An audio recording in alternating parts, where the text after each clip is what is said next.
Dağların arasına bazen de eser karlaş.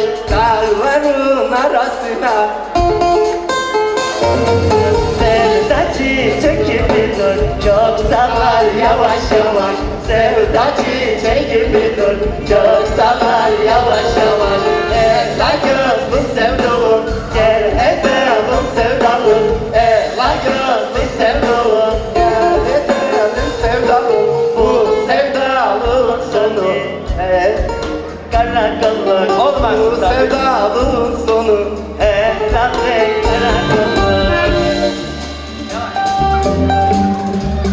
Liza Çiçeğim da gelmiş. Var mı sizde?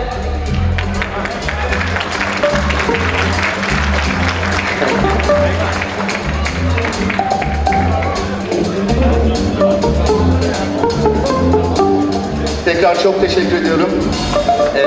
Sahneyi Resul Bey'e. Ailemize bu Liza ile katılmaktan çok mutlu oldum. Çok teşekkür ediyorum. Performans şeyiniz hayırlı Sağ olun. olsun size de. Çok teşekkür Sanat ederim. yaptım. Ağzınıza sağlık, yüreğinize sağlık. Alkışlarınızla davet ediyorum yerlerine.